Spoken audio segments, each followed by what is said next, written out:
Hello students, आज हम study करेंगे चैप्टर 6 कंबशन एंड फ्लेम में how do we control fire. Fire को जब कहीं भी फायर लग जाती है, कहीं आग लग जाती है, तब उसको कैसे कंट्रोल करते हैं। ये आपको सबको पता है कि उसके लिए फायर ब्रिगेड जो होता है वो फायर को कंट्रोल करता है, और इसके साथ साथ हम फायर एक्सटिंग्विशर जो होते हैं उसका हम यूज़ करते हैं। You have must seen or heard of fire breaking out in home, shop and factories, है ना। If you seen such an accident, write a short descriptions in your notebook. Also share the experience with your classmate. Does your city, town have a fire brigade? देखिए यहाँ पर fire brigade का आपको दिया है, क्या जॉब होता है उनका, क्या करते हैं वो। ठीक है, तो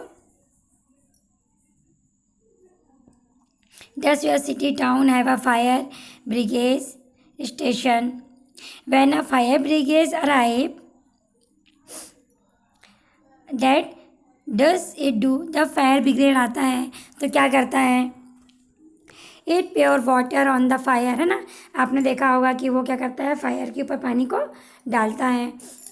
water cool the combustible material, जो भी कंबस्टेबल मटेरियल होते हैं तो ये क्या करता है, वाटर उसको कूल कर देता है। So that is temperature is brought below its ignition temperature. तो वाटर के कारण कंबस्टेबल मटेरियल जो होते हैं वो कूल हो जाते हैं, और उनका टेम्परेचर जो रहेगा वो इग्निशियन टेम्परेचर से कम हो जाता है। This prevent the fire from spreading. तो इससे क्या होगा, फायर स्प्रेड नहीं हो पाएगी। Water vapour also surround the combustible material, और कंबस्टेबल मटेरियल के चारों तरफ क्या होता है, वाटर वेपर उसको सराउंडेड कर लेता है। Helping in cutting of the supply of air so that fire is extinguish. तो जब उसके ऊपर पानी को डालेंगे फायर के ऊपर, तो वाटर वेपर क्या करेगा, कंबस्टेबल मटेरियल के चारों तरफ उसका एयर से कनेक्शन को कट कर देगा। तो इससे जो फायर होगी वो एक्सटिंग्विश हो जाएगी। You have learn that there are 3 essential requirement for producing fire. तो फायर प्रोड्यूस करने के लिए कौन कौन से 3 मटेरियल्स होते हैं, ये हम उनकी स्टडी करेंगे। फर्स्ट होता है फ्यूल। फायर के लिए सबसे पहले तो फ्यूल होना चाहिए। Second is air. एयर से क्या होगा, उनको ऑक्सीजन की सप्लाई मिलेगी। ऑक्सीजन की सप्लाई होगी तो फायर क्या होगा, कोई भी सब्सटेंस कंबशन की प्रोसेस होगी उसमें। एंड हीट क्या करेगा, उसकी टेम्परेचर को रेज करेगा, बढ़ाएगा। Fire can be control by removing one और मोर दिस रिक्वायरमेंट। तो इनमें से हम किसी को भी कंट्रोल करके, 3 जो दिए हैं, एयर फ्यूल एंड हीट, इनमें से हम किसी एक को भी कंट्रोल करके क्या कर सकते हैं, हम फायर को एक्सटिंग्विश कर सकते हैं। The job of a fire extinguisher is to cut off the supply of air. Fire extinguisher का काम क्या होता है, वो फायर का एयर से जो कनेक्शंस होता है उसको क्या कर देता है, कट कर देता है, एयर की सप्लाई को कट कर देता है। और bring down the temperature of the fuel. Temperature का जो सब्सटेंसेस है उनके टेम्परेचर को क्या करेगा, वो कम कर देता है। एयर से कनेक्शन का ब्रेक कर देता है, और क्या करता है, टेम्परेचर को ये कम कर देता है। Notice that the fuel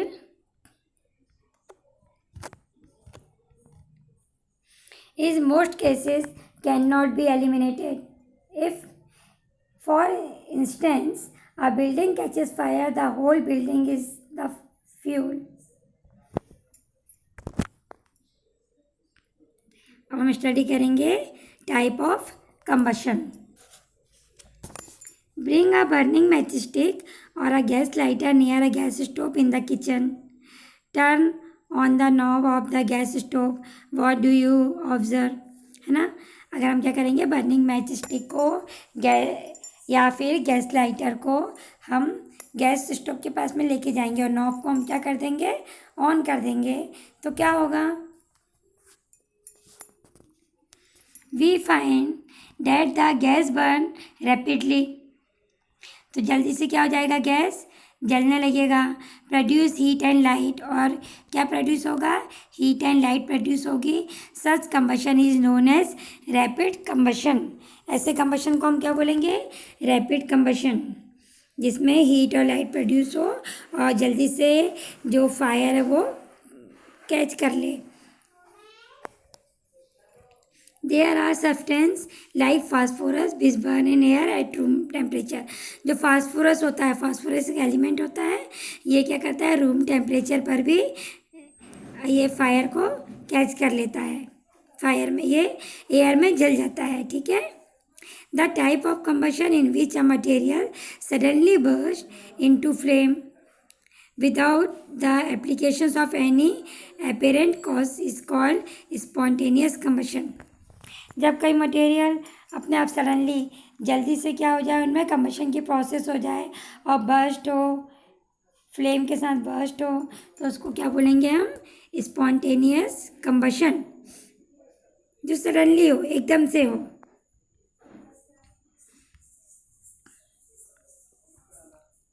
we generally have fireworks on festival days, है ना, फायरवर्क्स हम फेस्टिवल में यूज़ करते हैं ना। When a cracker is ignited, जैसे हम क्रैकर्स को जलाते हैं, सडन रिएक्शन होती take place with the evolutions of heat light and sound. जैसे हम क्रैकर्स को जलाते हैं तो क्या होता है, एकदम से रिएक्शंस होता है, उसमें से हीट लाइट और साउंड इवोल्यूट होता है। A large amount of gas form in the reactions is liberated, और लार्ज अमाउंट में क्या होता है, इसमें गैस फॉर्म होती है। सच आ रिएक्शन इज कॉल्ड एक्सप्लोशन। इस रिएक्शंस को हम क्या बोलते हैं, एक्सप्लोशन। इसमें heat light and sound produce हो और गैसेस इसमें से लिबरेट, को हम क्या बोलते हैं, एक्सप्लोशन, ठीक है। अभी यहाँ पर अब now we will study about flame. Observe an LPG flame. Can you tell the color of the flame? LPG flame का कलर कैसा होगा? What is the color of a candle? Candle का फ्लेम का कलर कैसा होगा? Recall your experience of burning a magnesium ribbon in class 7.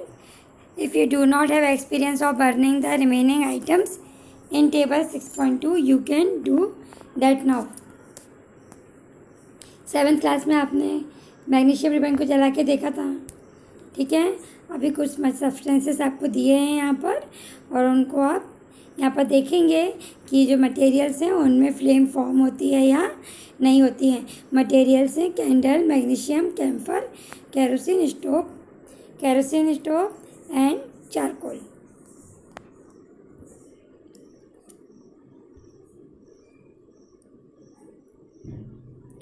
Now we will study about structure of flame.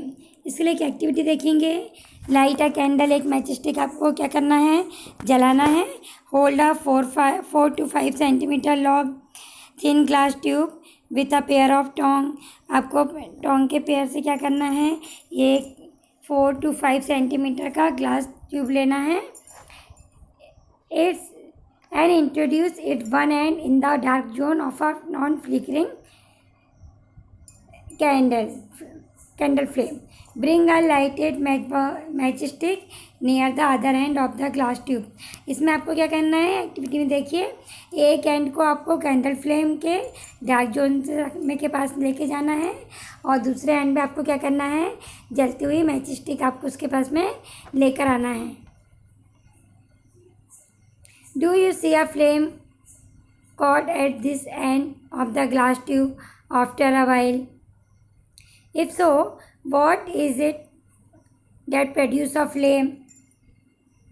Notice that the wax near the heated wick melts quickly. तो आप activity में देखोगे यहाँ पर, the substances which vaporize during burning give flame. कुछ substances जो during burning की process में वेपराइज हो जाते हैं और क्या करते हैं, फ्लेम को प्रोड्यूस करते हैं, उनको हम बोलते हैं, ठीक है। तो उन सब्सटेंस ठीक है, कुछ सब्सटेंसेस ऐसे होते हैं जो बर्निंग की प्रोसेस में वेपराइज हो जाते हैं और फ्लेम को प्रोड्यूस करते हैं। For example kerosene oil and molten wax rise through the wicks and are vaporized during burning and form flame. Charcoal on the other hand does not vaporise, charcoal जो होता है वेपराइज नहीं होता है and do not produce a flame, flame को produce नहीं करता है। In activity 6.5 could the vapor of wax coming out of the glass tube be cause of the flame produced। अभी इस एक्टिविटी में आपने देखा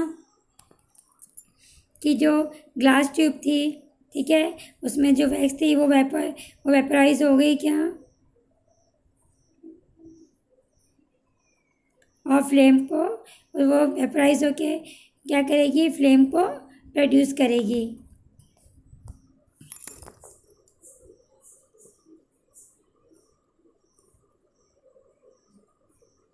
यहाँ देखिए, आपको डायग्राम में देखिए,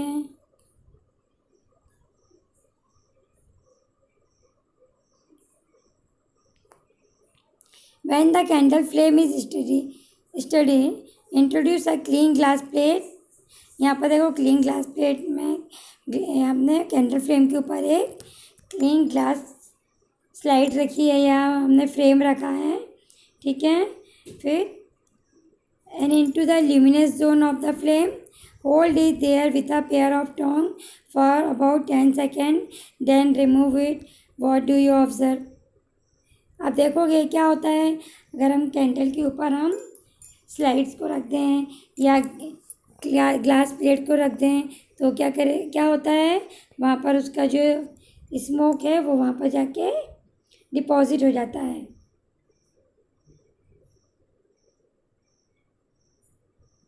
A circular blackish ring is formed on the glass plate, है ना।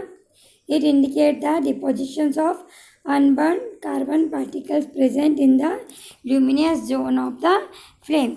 तो इससे हमको ये इंडिकेट करता है कि यहाँ पर कुछ अनबर्न कार्बन पार्टिकल्स डिपॉजिट हो गए हैं, वहाँ पर ल्यूमिनस जोन में प्रेजेंट थे वो वहाँ पर क्या हो गए, जाके जमा हो गए हैं। Hold a thin, long copper wire just inside the non-luminous zone of a flame about 30 second. यहाँ देखो कॉपर वायर को नॉन ल्यूमिनियस जोन के पास में हमने लेके जाके रखा है, फिर देखेंगे क्या होता है।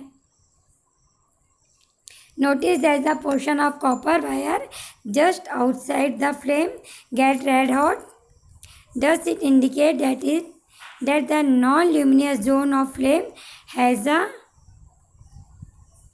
high temperature। तो इससे हमको पता चलेगा कि जो कॉपर वायर था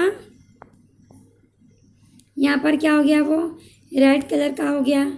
तो हमको हमको इससे पता चलता है कि जो नॉन ल्यूमिनियस जोन था वहाँ का टेम्परेचर क्या होगा, बहुत ज़्यादा हाई होगा।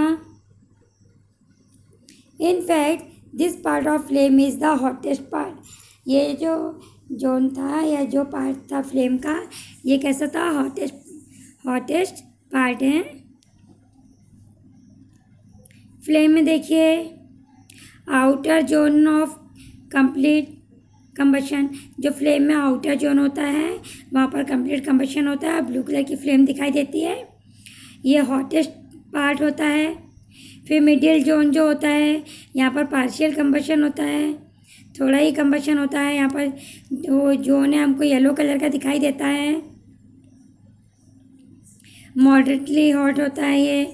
और सबसे inner most zone of unburn wax vapour, ये जो सबसे इनर मोस्ट जोन होता है यहाँ पर ये सबसे इसका लीस्ट हॉट प्लेस होता है।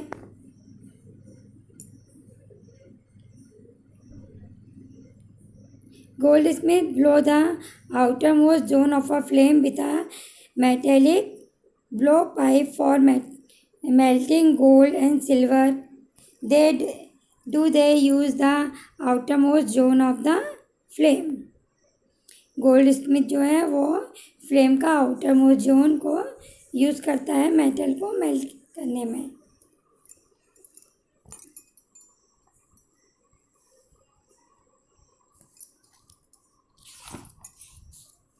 What is fuel? अभी हम स्टडी करेंगे what is fuel. Recall that the source of heat energy that domestic and industrial purpose are mainly wood, charcoal, petrol, kerosene. wood, petrol, charcoal, kerosene, इनको हम क्या करते हैं, ये सोर्सेस है हीट एनर्जी के। The substance are called fuel, और इनको क्या बोलते हैं, fuels. A good fuels is one which is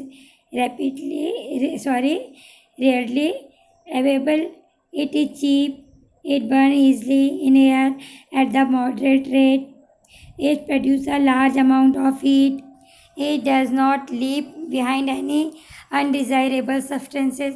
हम गुड फ्यूल किसको बोलते हैं, जो क्या हो, सस्ता हो और ईज़िली बर्न हो सके, जल सके मॉडरेट रेट पर, और जो बहुत ज़्यादा अमाउंट में, लार्ज अमाउंट में हीट को प्रोड्यूस करे, और बर्निंग के बाद में ये कोई अनडिज़ायरेबल सब्सटेंस को लीव ना करे। There is probably no fuel that could be considered as an ideal fuel, है ना, किसी भी फ्यूल को हम आइडियल फ्यूल के रूप में हम कंसिडर नहीं कर सकते। We should look for a fuel which fulfill most of requirement for a particular uses. Particular uses में कुछ जो requirements है वो fulfill हो जाती हैं। Fuels differ in their cost. Some fuels are cheaper and other fuel की cost में भी differ होते हैं, कुछ सस्ते होते हैं, कुछ महंगे होते हैं। Make a list of fuel familiar to you. आप जितने भी आप फ्यूल को जानते हैं उनका आपको लिस्ट बनाना है, और उनको solid, liquid and gaseous form में आपको क्या करना है, डिवाइड करना है।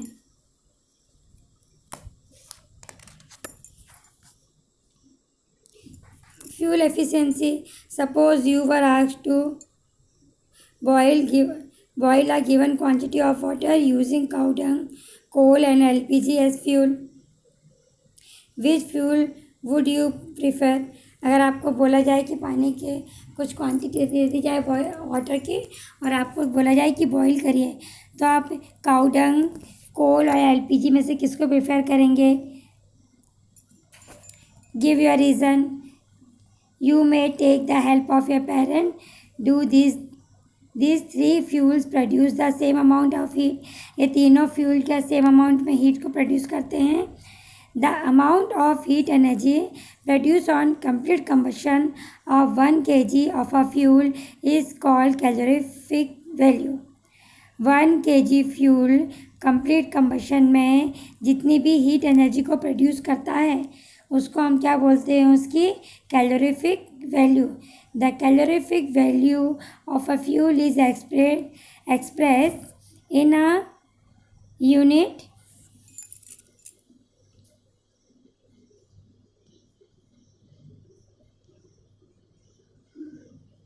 called kilojoule per joule.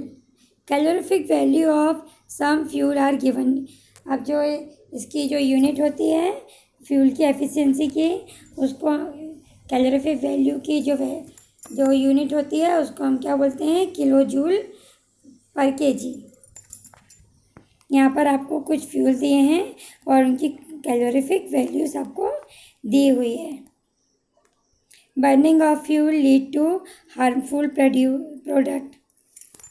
जब जो फ्यूल होते हैं ये बर्निंग होके कुछ हार्मफुल प्रोडक्ट को भी क्या करते हैं, फॉर्म करते हैं, जैसे the increasing fuel combustion has harmful effect on the environment.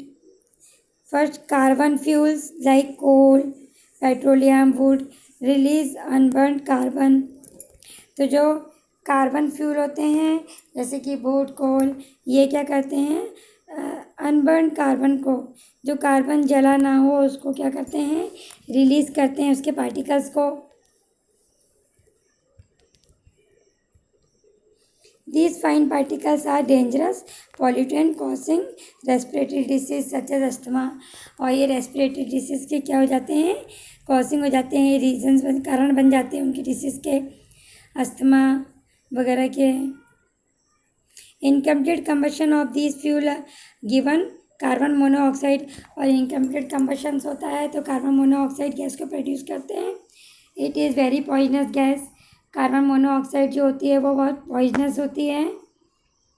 It is dangerous to burn coal in a close room. अगर रूम बंद हो और इसको कोल को हम बंद करें तो ये डेंजरस हो सकता है. The carbon monoxide gas produce can kill person sleeping in that room. तो कार्बन मोनोऑक्साइड, अगर उस रूम में कोई पर्सन सो रहा है तो कार्बन मोनोऑक्साइड गैस क्या कर सकती है, कार्बन मोनोऑक्साइड गैस के कारण वो पर्सन मर भी सकता है. Combustion of most fuels release carbon dioxide in the environment. Increase concentration of carbon dioxide in the air is believed to cause global warming. ये जो कंबशंस होता है फ्यूल का, उससे कार्बन डाइऑक्साइड एनवायरनमेंट में रिलीज़ होती है और जिसके कारण एनवायरनमेंट में कार्बन डाइऑक्साइड का कंसंट्रेशन बढ़ जाता है और इससे ये ग्लोबल वार्मिंग का एक रीज़न हो सकते हैं.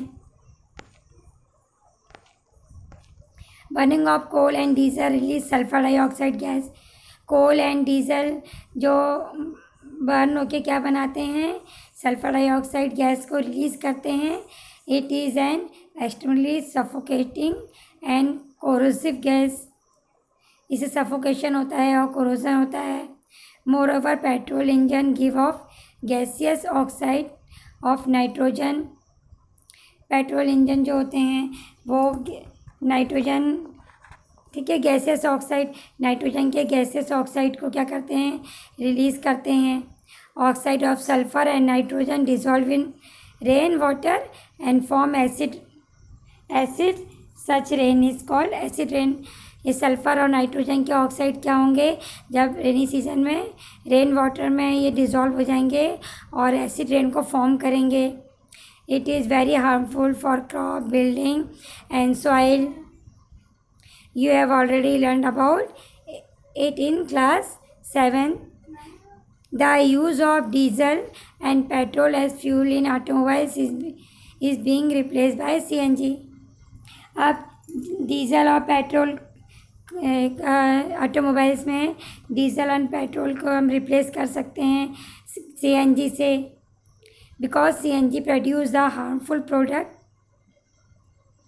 Very small amount. क्योंकि CNG होता है, CNG जो होता है वो स्मॉल अमाउंट में हार्मफुल प्रोडक्ट को फॉर्म करता है.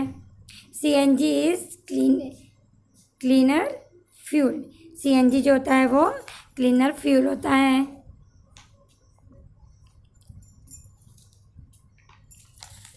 यहीं पर आज के इसी के साथ हमारा यहाँ पर टॉपिक ख़त्म होता है.